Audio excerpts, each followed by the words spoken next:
শিশু, কিশোর কিশোরী, তরুণ তরুণী, ছাত্রছাত্রী, বয়স্ক, বৃদ্ধ, নারী পুরুষ সবাইকে জানাই আমার সালাম।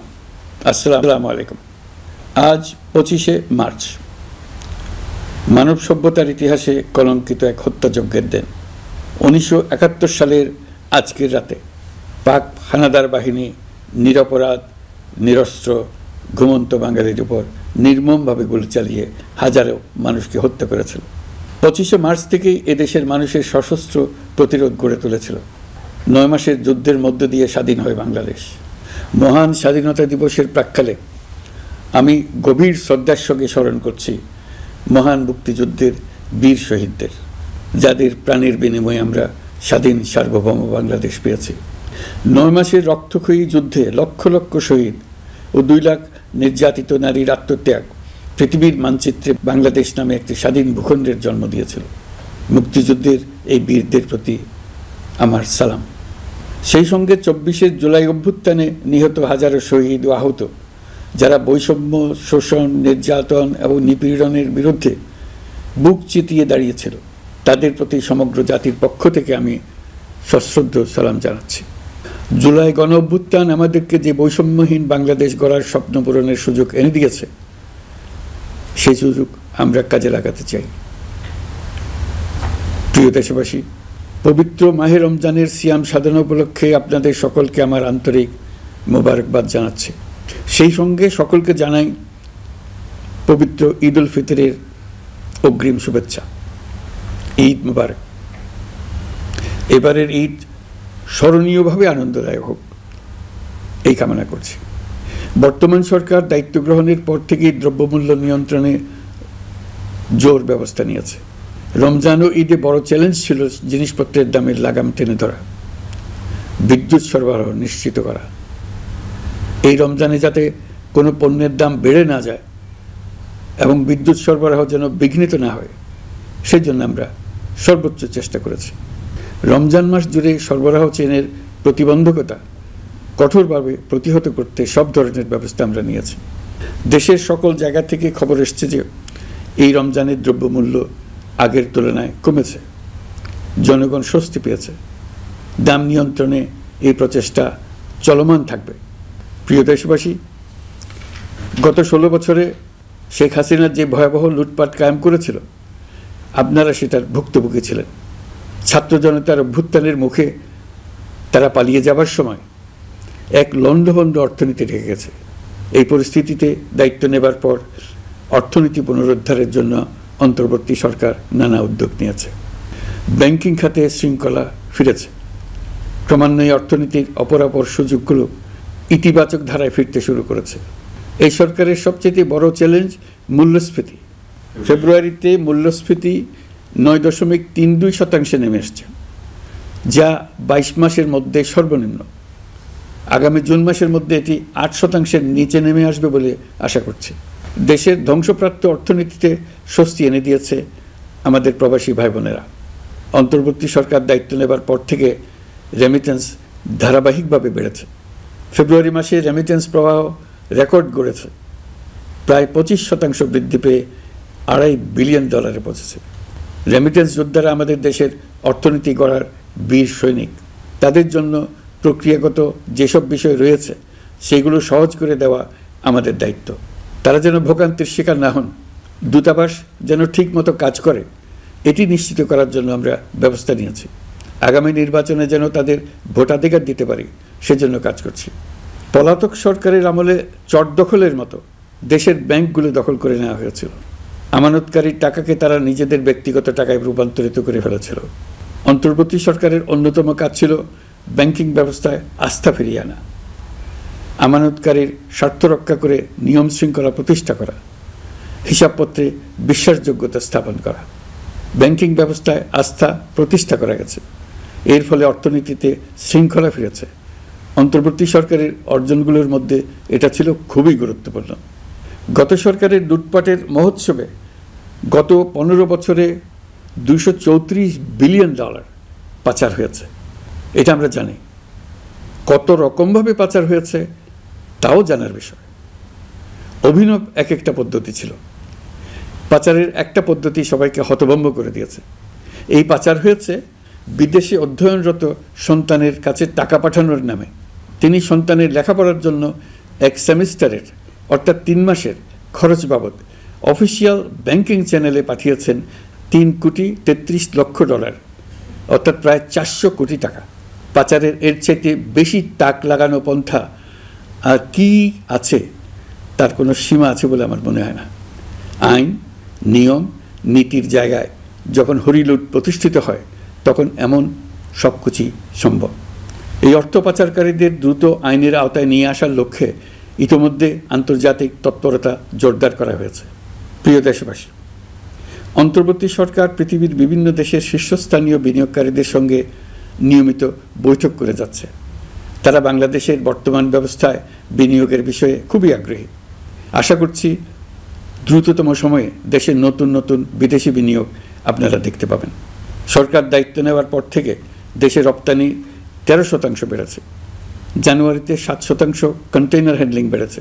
বাংলাদেশ বিনিয়োগ উন্নয়ন কর্তৃপক্ষ ইতোমধ্যে লাইসেন্সিং রিকোয়ারমেন্টস, প্রত্যাবাসন আইনসহ বিনিয়োগকারীদের যে সাধারণ সমস্যাগুলো রয়েছে সেগুলো সমাধানে কাজ শুরু করেছে।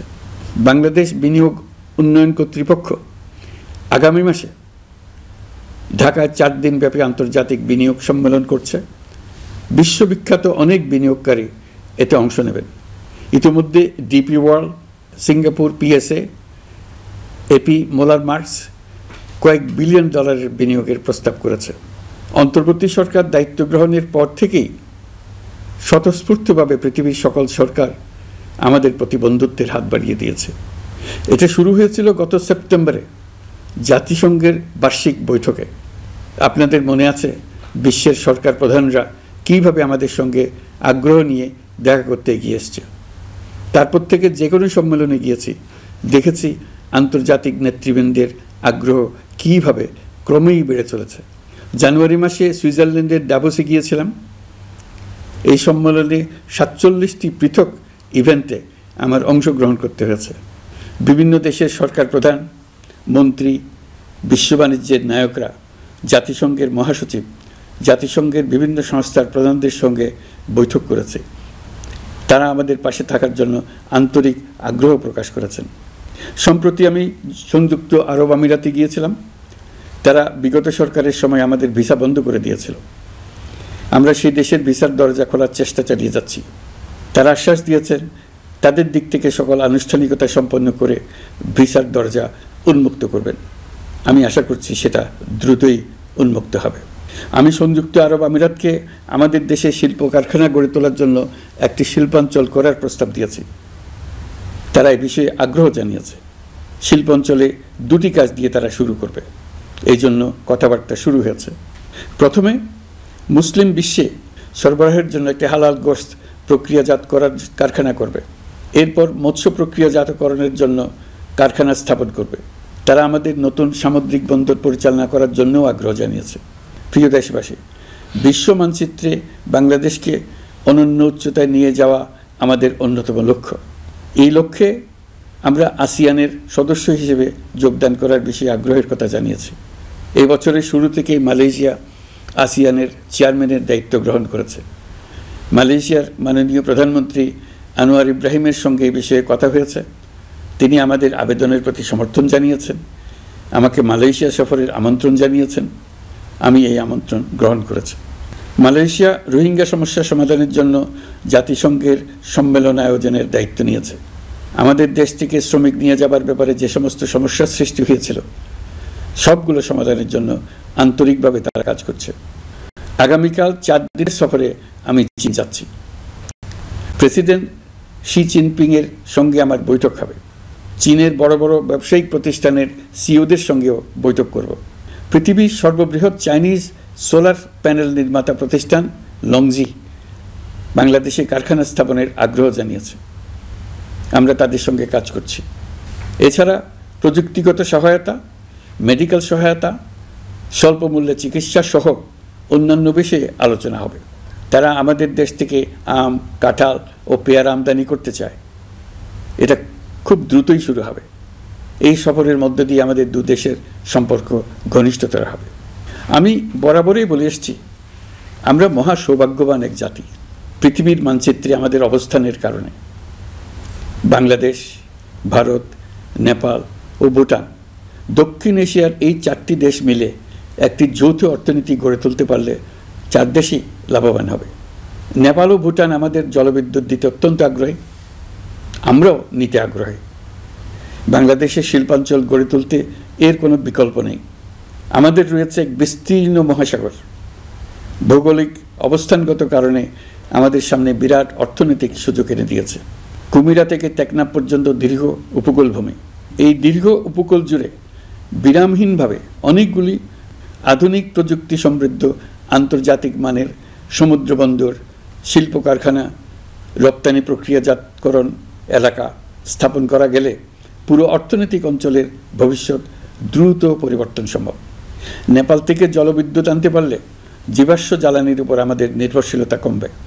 বর্তমানে বিশ্ববাসী পরিবেশ রক্ষায় সচেতন, তারা এটাকেই সর্বোচ্চ অগ্রাধিকার দিচ্ছে। জীবাশ্ম জ্বালানির উপর নির্ভরশীলতা কমিয়ে পরিবেশ বান্ধব বিকল্প পাওয়া গেলে বিদেশি বিনিয়োগকারীদের আরও বেশি মনোযোগ আকর্ষণ করা যাবে। দেশের ক্রমবর্ধমান বিদ্যুৎ চাহিদার পরিপ্রেক্ষিতে রূপপুর পারমাণবিক বিদ্যুৎ কেন্দ্রের কাজ যথাসময়ে শেষ করার বেশি আমরা জোর দিয়েছি। রোসাটমের মহাপরিচালক আমাকে বলেছেন, শিগগিরই বিদ্যুৎ কেন্দ্রটি পরীক্ষামূলকভাবে চালু করা হবে। আমাদের পণ্য পৃথিবীর পণ্য। এই পণ্য নেপালে যাবে, ভুটানে যাবে, ভারতের 7 সিস্টার্সে যাবে।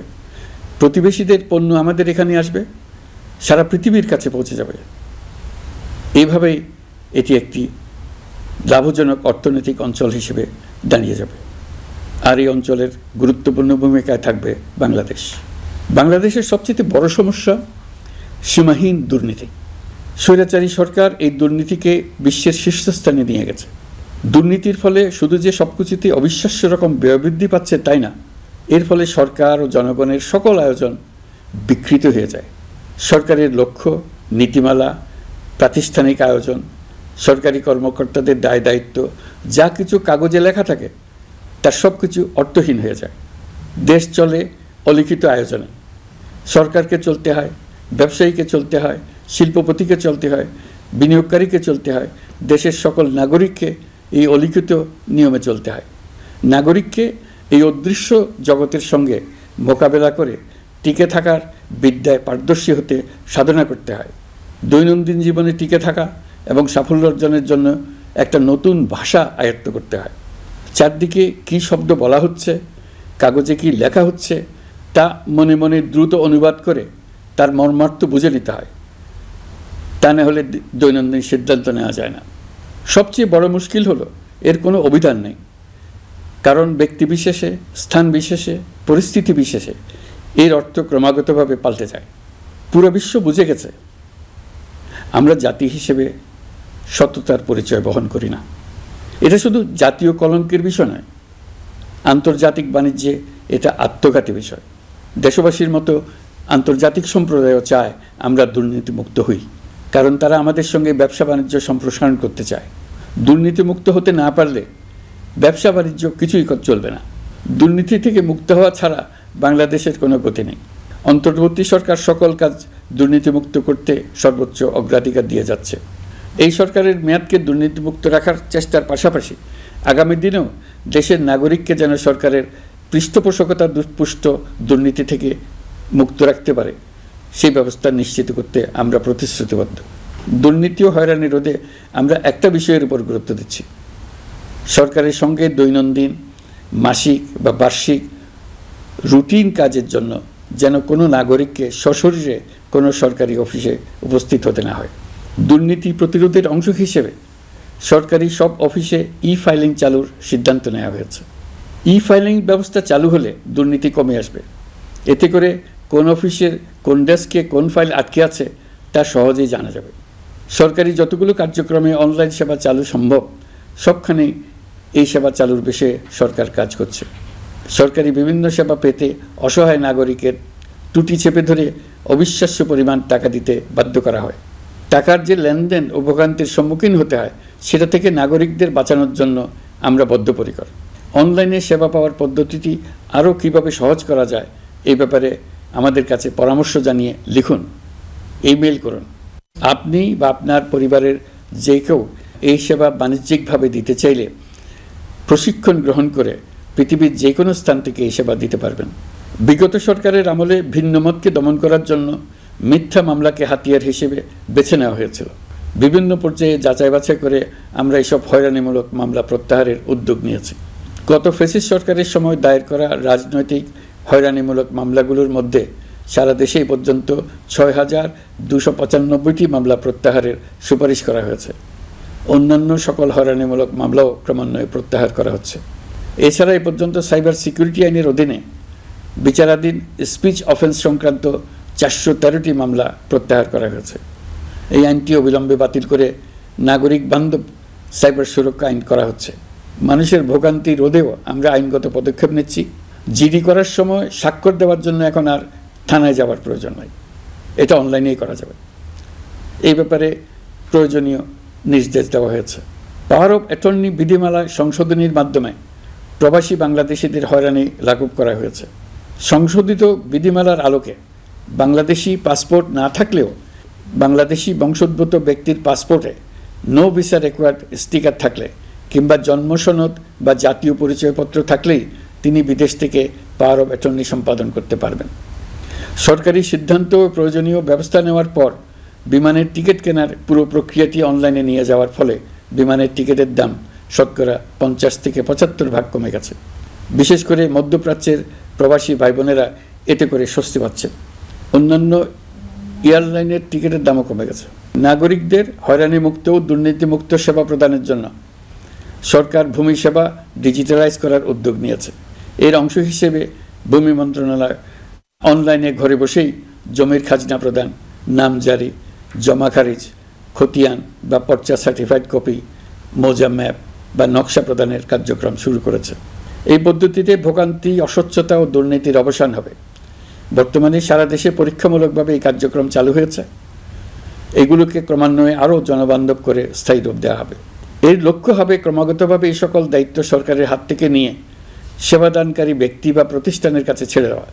গ্রামের স্কুল কলেজ পাশ করা ছেলেমেয়েরা, গৃহিণীরা ঘরে বসে সারা দেশে এই সেবা দান করবে এবং অনেকে তাদের কৃতিত্বের জন্য প্রসিদ্ধ হয়ে পড়বে। তারা সারা দেশের গ্রাহকদের সেবা নিজের গ্রাম থেকেই প্রদান করবে। রাজস্ব সংস্কার কমিশনের সুপারিশ অনুসারে জাতীয় রাজস্ব বোর্ড বিলুপ্ত করার সিদ্ধান্ত নেওয়া হয়েছে। এর জায়গায় দুটি পৃথক বিভাগ করা হচ্ছে।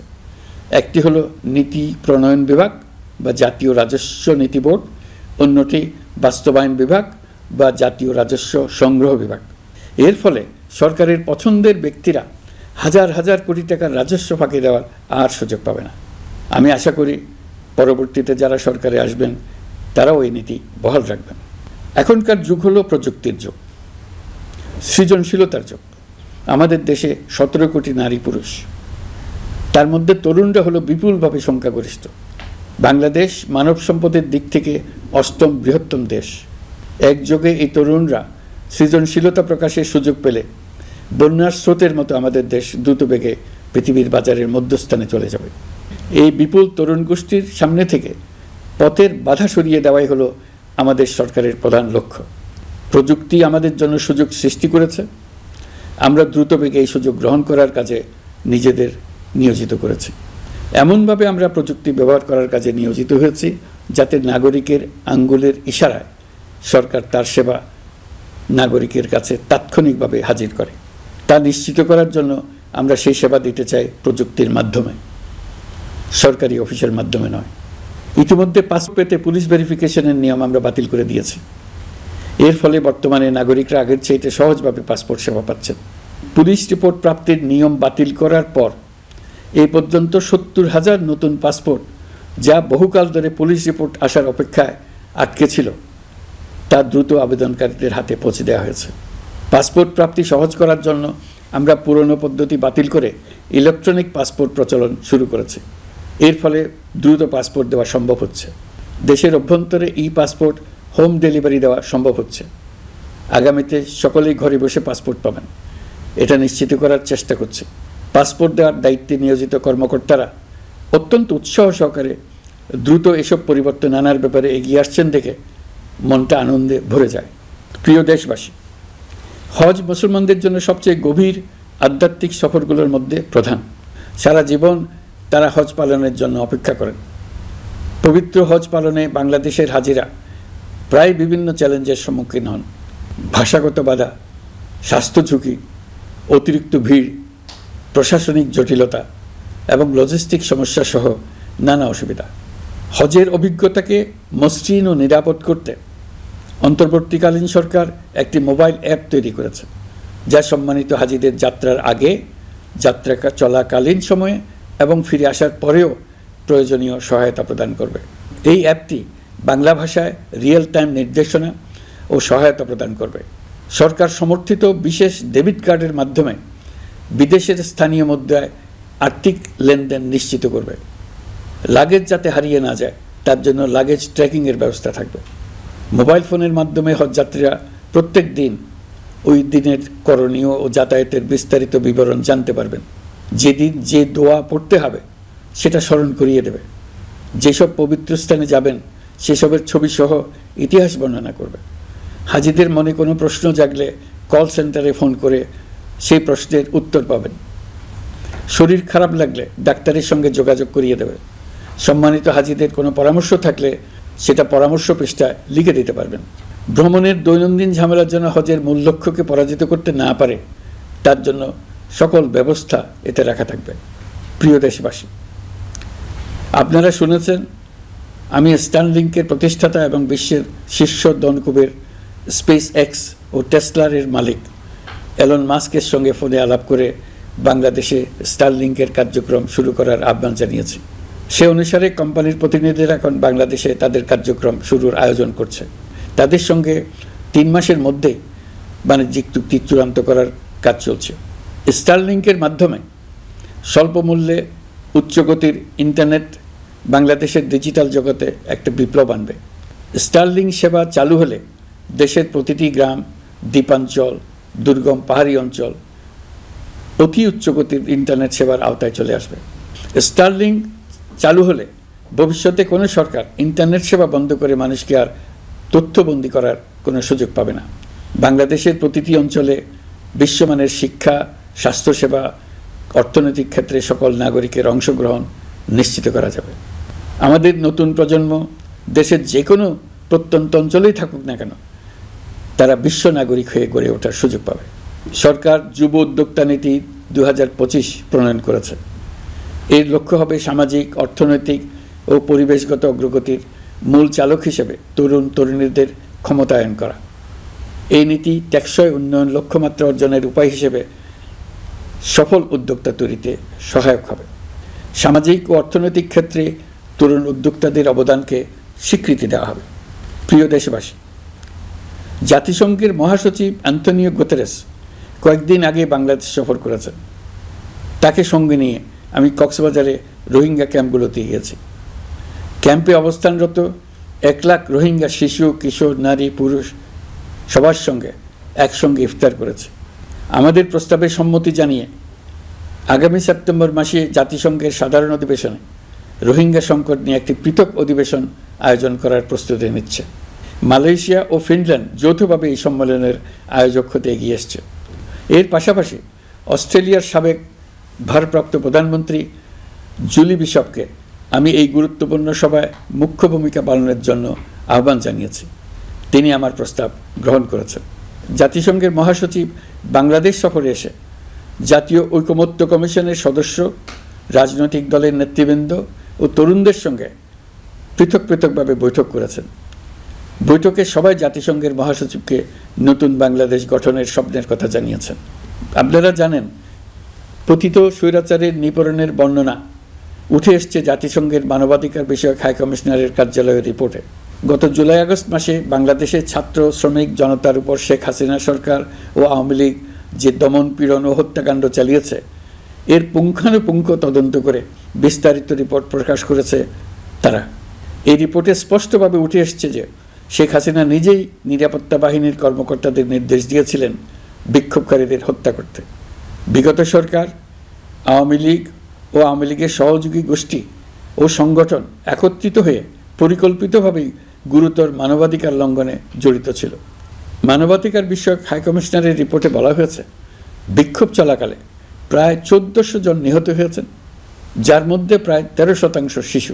বিক্ষোভের সম্মুখ সারিতে থাকার কারণে আমাদের জুলাই কন্যারা নিরাপত্তা বাহিনী ও আওয়ামী লীগের সমর্থকদের দ্বারা আক্রান্ত হয়েছে, এমনকি যৌন নির্যাতনের শিকার হয়েছে। জাতিসংঘের রিপোর্ট পড়ে সবার গায়ের লোম দাঁড়িয়ে গেছে। কি ভয়াবহতা! কিভাবে একজন প্রধানমন্ত্রী নিজ দেশে নিরস্ত্র মানুষকে হত্যার পর লাশ লুকিয়ে ফেলার নির্দেশ দিতে পারে? ক্ষমতা আঁকড়ে রাখার জন্য তিনি পৃথিবীর সকল নিষ্ঠুরতা ছাড়িয়ে গেছেন।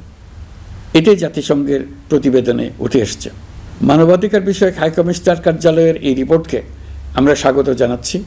প্রতিবেদনে যে সুপারিশ করা হয়েছে, অন্তর্বর্তী সরকার সেই সুপারিশগুলো গুরুত্বের সঙ্গে বিবেচনা করছে। আপনাদেরকে আশ্বস্ত করে বলতে চাই, যারা গণহত্যায় জড়িত ছিল, যারা নির্বিচারে মানুষ হত্যা করেছে, যারা ইতিমধ্যে হত্যাকারী হিসেবে বিশ্বের কাছে স্বীকৃত, তাদের বিচার এই দেশের মাটিতে হবেই।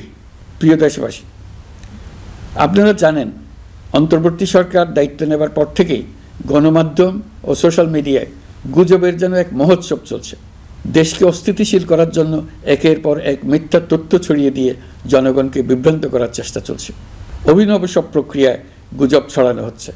এক ছবির সঙ্গে অন্য ছবি জুড়ে দেওয়া হচ্ছে, ঘটনা একটা, ছবি আরেকটা। এরকম ফটোকার্ড বানিয়ে অন্য দেশের ঘটনাকে এ দেশের ঘটনা হিসেবে চালিয়ে দিয়ে সোশ্যাল মিডিয়ায় তোলপাড় করে ফেলছে। যতই নির্বাচন কাছে আসবে, এর রূপ আরও ভয়ঙ্কর হতে থাকবে। কারা এর পেছনে আছে, কেন আছে, তা আপনাদের সবারই জানা আছে। আমরা এই গুজব ও মিথ্যা তথ্যের প্রচারণা রোধ করতে জাতিসংঘের সহযোগিতা চেয়েছি। জাতিসংঘের মহাসচিব এর মোকাবেলায় আমাদের সহযোগিতা করবেন বলে আশ্বাস দিয়ে গেছেন। দেশবাসীকে আমি স্মরণ করিয়ে দিতে চাই যে জুলাই অভ্যুত্থানের প্রথম পর্ব সফলভাবে সমাপ্ত হয়েছে। প্রথম পর্বের সমাপ্তির মধ্য দিয়ে অভ্যুত্থানের দ্বিতীয় পর্ব শুরু হলো। সবসময় মনে রাখতে হবে, আমরা কিন্তু যুদ্ধাবস্থায় আছি। গুজব হলো এই জুলাই অভ্যুত্থানের বিরুদ্ধে পরাজিত শক্তির মস্ত বড় হাতিয়ার। গুজব দেখলেই গুজবের সূত্রের সন্ধান করতে থাকবেন, গুজবকে অবহেলা করবেন না। বহু অভিজ্ঞ সমর বিশারদ এই গুজবের পেছনে দিনরাত কাজ করছে। সীমাহীন অর্থ এর পেছনে নিয়োজিত আছে। এর মূল লক্ষ্য জুলাই অভ্যুত্থানকে ব্যর্থ করা। আমরা তাকে ব্যর্থ হতে দেব না। আমাদের সামগ্রিক ঐক্য পলাতক শক্তির গায়ে জ্বালা ধরিয়ে দিচ্ছে। তারা এই ঐক্য ভাঙতে চায়। তাদের অভিনব কৌশল আপনি টেরই পাবেন না। আপনি বুঝতেই পারছেন না কখন তাদের খেলায় আপনি পুতুল হয়ে গেছেন। আমাদের সচেতনতা এবং সামগ্রিক ঐক্য দিয়েই এই গুজবকে রুখতে হবে। পলাতক অপশক্তির ষড়যন্ত্রকে ব্যর্থ করে দিতে হবে। প্রিয় দেশবাসী, আপনারা জানেন ইতিমধ্যে জাতীয় ঐকমত্য কমিশন তাদের কাজ শুরু করেছে। 6টি সংস্কার কমিশনের 166টি সুপারিশ ও পূর্ণাঙ্গ প্রতিবেদন সহ 38টি রাজনৈতিক দলের কাছে চিঠি দেওয়া হয়েছে। ইতিমধ্যে রাজনৈতিক দলগুলোর সঙ্গে বৈঠক শুরু হয়েছে। দেশের রাজনৈতিক দলগুলো খুবই ইতিবাচকভাবে সংস্কার কাজে সাড়া দিয়েছেন। তাদের মতামত তুলে ধরছেন। কোন রাজনৈতিক দল কোন কোন সংস্কার প্রস্তাবে একমত হয়েছেন, কোনটিতে দ্বিমত হয়েছেন, সেসব তারা জানাচ্ছেন। এটা আমাদের জাতির জন্য অত্যন্ত সুখকর বিষয় যে প্রতিটি রাজনৈতিক দল সংস্কারের পক্ষে মত দিচ্ছেন। ঐকমত্য কমিশনের মাধ্যমে সকল রাজনৈতিক দলের মতামত নেওয়ার কাজ এখন চলমান আছে। কমিশনের লক্ষ্য যে সকল বিষয়ে রাজনৈতিক দলগুলো একমত হবেন সেগুলো চিহ্নিত করা এবং তার একটা তালিকা প্রস্তুত করা।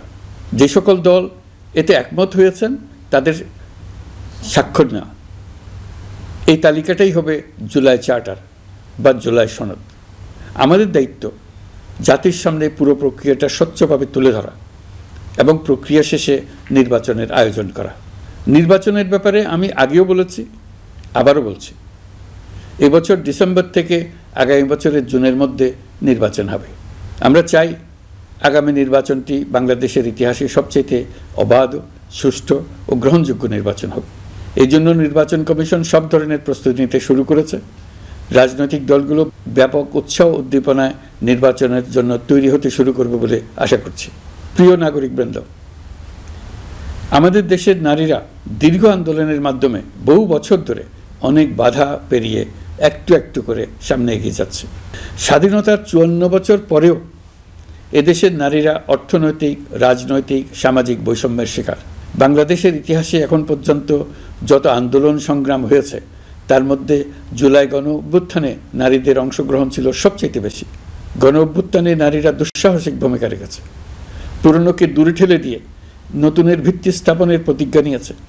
তারা ব্যাপক সংস্কারের কথা বলেছে, সর্বত্র নারীদের ভূমিকা আরও জোরালো করার কথা বলেছে। জুলাই গণ অভ্যুত্থানে অংশ নেওয়া নারীরা তাদের অধিকার প্রতিষ্ঠার ব্যাপারে দৃঢ় প্রতিজ্ঞ। দেশে বিরাজমান বৈষম্যগুলো চিহ্নিত করে নারীর প্রতি সহিংসতা প্রতিরোধ ও বৈষম্য নিরসনে আমাদের প্রত্যেককে একসঙ্গে কাজ করতে হবে। নারীর প্রতি বিদ্বেষমূলক কথাবার্তা, নারীকে খাটো করে রাখার প্রবৃত্তি যারা ধারণ করে তাদের বিরুদ্ধে সামাজিক আন্দোলন গড়ে তোলা প্রয়োজন। আধুনিক প্রযুক্তি সকল প্রকার বাধা ভেঙে দেওয়ার মহাশক্তি আমাদেরকে দিয়েছে। সেই বাধা যত শক্তই হোক, যত উঁচুই হোক, সকল দূরত্ব গোছানোর জন্য প্রযুক্তিকে অবশ্যই যেন আমরা ব্যবহার করতে আরম্ভ করি। নারীদের সুরক্ষায় পুলিশ হটলাইন নম্বর চালু করেছে, সরকারের পক্ষ থেকে শর্ট কোড চালু করা হচ্ছে, কল টেকার হিসেবে শতভাগ নারী কর্মীদের নিয়োগ দেওয়া হচ্ছে যেন নির্দ্বিধায় কথা বলা যায়। নারী ও শিশু নির্যাতন দমন আইন সংশোধন হয়েছে, এসব মামলার তদন্ত ও বিচারের সময় কমিয়ে আনা হয়েছে, বিচার বিলম্বে বাধা দূর করা হচ্ছে। ঢাকার পাশাপাশি চট্টগ্রাম ও রাজশাহীতে ডিএনএ ল্যাব স্থাপনের কাজ চলছে। খুব দ্রুতই বিশেষ জুডিশিয়াল সার্ভিস কমিশনের মাধ্যমে নতুন অনেক বিচারক নিয়োগ দেওয়া হচ্ছে। ভিকটিম শিশুরা যাতে দ্রুত বিচার পায় সেজন্য আলাদাভাবে বিশেষ ট্রাইব্যুনাল স্থাপনের বিধান রাখা হয়েছে। দেশের সবার মতো আমি অত্যন্ত আনন্দিত যে এবার নারী ফুটবল টিম দক্ষিণ এশিয়া চ্যাম্পিয়ন হয়েছে। দেশ জুড়ে আয়োজিত তারুণ্যের উৎসব 2025-এ বিভিন্ন অঞ্চল থেকে 27,40,000 মেয়েরা প্রায় 3,000 খেলা ও সাংস্কৃতিক কর্মকাণ্ডে অংশগ্রহণ করেছে। উৎসবে দেশের সুবিধাবঞ্চিত ও সুবিধাপ্রাপ্ত অঞ্চল, প্রান্তিক জনগোষ্ঠী এবং 21টি নৃগোষ্ঠীর তরুণ তরুণী সহ সকলের সার্বজনীন অংশগ্রহণ ছিল। এই উৎসবের অন্যতম লক্ষ্য ছিল তরুণদের মধ্যে ঐক্য গড়ে তোলা, সহযোগিতার নীতি প্রচার এবং তাদেরকে উদ্যোক্তা হিসেবে গড়ে তোলা যাতে করে তারা আত্মনির্ভর হতে পারে, দেশের সম্পদ হিসেবে গড়ে উঠতে পারে। আমরা তারুণ্যের এই উৎসব সারা বছর জুড়ে উদযাপন করার ঘোষণা দিয়েছি। এই উৎসবে আমরা গ্রাম, উপজেলা, শহর, বন্দর সকল এলাকার আবাল বৃদ্ধ বনিতাকে এবং স্কুল, কলেজ, মাদ্রাসার সরকারি বেসরকারি সকল প্রতিষ্ঠানের সবাইকে নানা প্রকারের সৃজনশীল কর্মসূচি নিয়ে এগিয়ে আসার জন্য আমি অনুরোধ জানাচ্ছি। প্রতিটি এলাকায় এই উৎসবে যোগদান করতে মেয়েদের যেন বিশেষভাবে উৎসাহিত করা যায় সেজন্য সকলকে আহ্বান জানাচ্ছি। কোথায় এটা কিভাবে উদযাপিত হচ্ছে সেই ব্যাপারে জানার জন্য আমি আগ্রহ নিয়ে অপেক্ষা করলাম।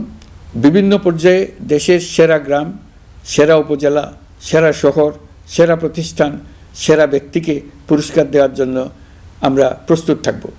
নারী অধিকারের পাশাপাশি একই রকম গুরুত্বের সঙ্গে মনে রাখতে হবে সংখ্যালঘুদের নাগরিক অধিকার, সমতল ও পাহাড়ের জাতিগোষ্ঠীর নাগরিক অধিকার। কারো কোনো নাগরিক অধিকারকে অবহেলা করলেই এই জাতির জন্য মহা সংকট সৃষ্টি হবে। নাগরিক হিসেবে আমরা কেউ যেন অন্য নাগরিকের অধিকার হরণের দায়ে অভিযুক্ত হতে না পারি সেই ব্যাপারে আমাদের নিশ্চিত থাকতে হবে। তাহলেই সত্যিকার নতুন বাংলাদেশ জন্ম লাভ করবে। সবাইকে আবারও আমার সালাম জানিয়ে আমার বক্তব্য শেষ করছি। আসসালামু আলাইকুম। সবাইকে স্বাধীনতা দিবসের অভিনন্দন জানাচ্ছি। পবিত্র মাহে রমজানে মহান আল্লাহর অশেষ মেহেরবানি আমাদের উপরে বর্ষিত হোক। এবারের শবে কদরের পবিত্র রজনীতে মহান আল্লাহ যেন তাঁর সকল বান্দার মোনাজাত কবুল করেন তা প্রার্থনা করছি। একই সঙ্গে পবিত্র ঈদে সকলকে জানাই ঈদ মোবারক। ঈদে পরিবার পরিজন নিয়ে নির্বিঘ্নে ও আনন্দ সহকারে নিজ নিজ বাড়ি যাবেন, আত্মীয় স্বজনের কবর জিয়ারত করবেন, গরিব পরিবারের খোঁজ খবর নেবেন, তাদের ভবিষ্যৎ ভালো করার জন্য চিন্তা ভাবনা করবেন, আপনার সন্তানদের সঙ্গে তাদের পরিচয় করিয়ে দেবেন, এই কামনা করছি। ঈদের জামাতে দলমত নির্বিশেষে সবাই যেন পরাজিত শক্তির সকল প্ররোচনা সত্ত্বেও সুদৃঢ়ভাবে ঐক্যবদ্ধ থাকেন সেজন্য আল্লাহর কাছে মোনাজাত করবেন এই আহ্বান জানাচ্ছি। সকলের জীবন সার্থক হোক, আনন্দময় হোক। মহান আল্লাহ আমাদের সহায় হন। আল্লাহ হাফেজ।